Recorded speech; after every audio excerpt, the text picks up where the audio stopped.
So today we're going to be making a pressure canner recipe in our Tfal 21 quart pressure canner. What I'm going to be making is a carrot and lentil soup recipe that I'm then going to pressure can. So first what I have is I've taken 3 onions, sweet onions. I've just kind of cut them, quartered them, peeled them, and then I'm going to take a 5-pound bag of carrots. I'm going to peel them, cut the ends off. I do save all of my veggie scraps and I throw them in a Ziploc bag in the freezer.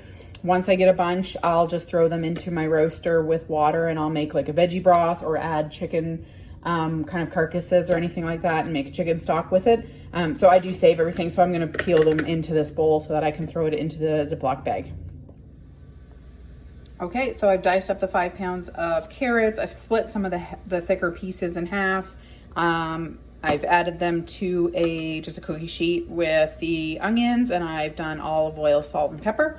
I've set the oven to 425 Fahrenheit, and I am going to be roasting them probably about, I don't know, 30 minutes or so. I'll start keeping an eye on them probably around the 30-minute mark. We're just looking to get a bit of a roast, a bit of a char on all of them.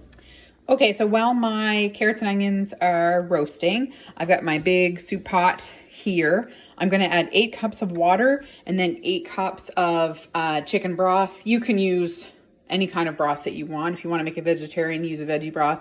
This is just a chicken broth that I had canned, so I'm going to dump them all into the pot.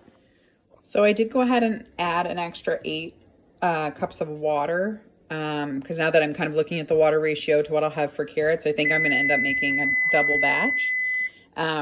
So I will be adding 8 more cups of water and 8 more cups of broth. I have gone ahead, and again, this is double, so follow the original, but I've gone ahead and added kind of spices that I like. You can really spice this with whatever you want. So I've added some thyme, some allspice, some turmeric, ginger, salt and pepper, and a couple of bay leaves. I'm going to try it once I get everything together and immersion blended. I might add some curry powder. I might add more of some of the other kinds of ingredients. You can also add red pepper flakes if you like a little bit of spice. It's really kind of up to you and what kind of flavors you like with carrot soup. It's really versatile in terms of like what you'd like to spice it with. Okay, so the onions and carrots are now out of the oven, done being roasted. You can see that they've got like kind of little black patches and they've gotten really quite nicely browned. So then I'm just going to kind of add these all to the stock pot. I'm going to also add 2 cups of red lentils, and then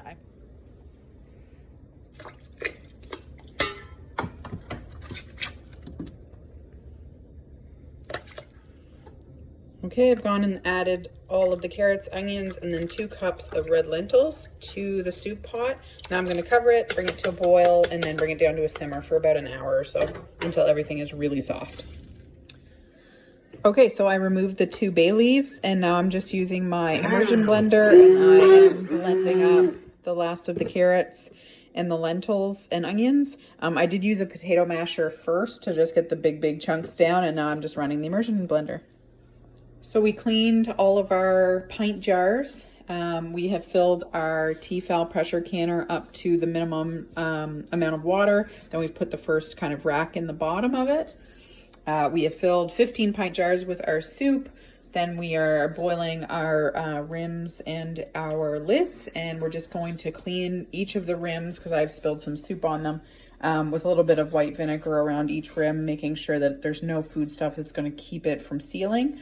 We're going to pop the lids on, add the rims finger tight, and we're going to start loading the Tfal pressure canner.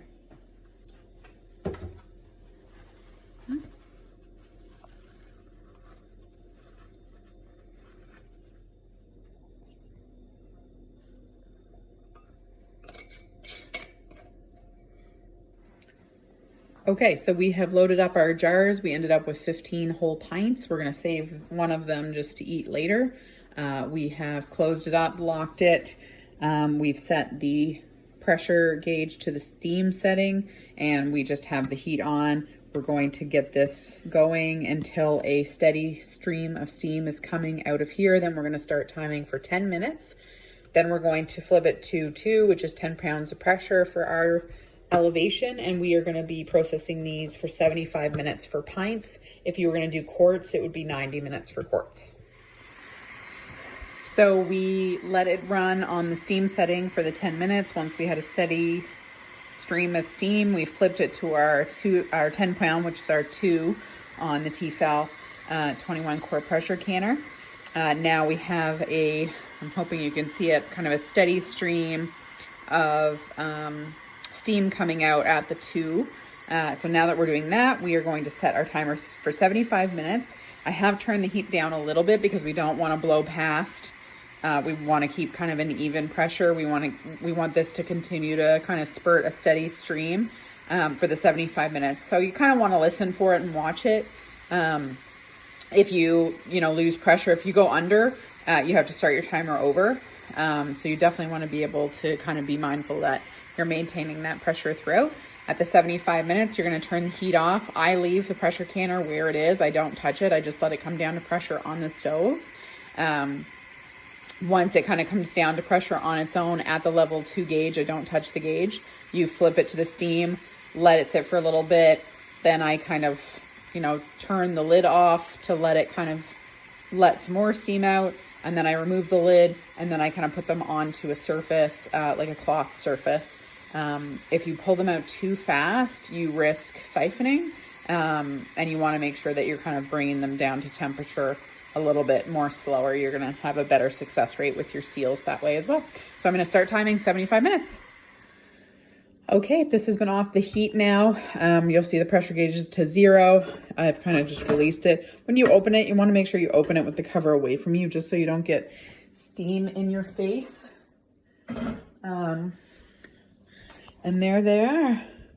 So I'm going to grab some tongs and kind of pull them out. So when you're pulling them out, just try to keep them as much as you can, like upright. And what I'm doing is I'll put them over onto this tea towel that I've set up, a couple of them. You don't want to put your jars onto a cold surface because you could shock the jars and they could break. So you do want to put them on something kind of soft. And when you're placing them on the tea towel, they suggest putting them about 1 inch apart from each other. So I'm just going to kind of lay these all out. It's looking really good. I'll let them sit undisturbed for 12 to 24 hours. Don't touch them, don't move them, just let them be. We should start to kind of hear pinging from the covers as they're cooling down. Once that 12 hours is done, or 12 to 24 hours, I'll come through, I'll remove the rings, give them a wipe down, and make sure that all the seals have done what they were supposed to do. And if any haven't, then we'll just open them up and eat them relatively quickly, and the rest will end up down in the pantry.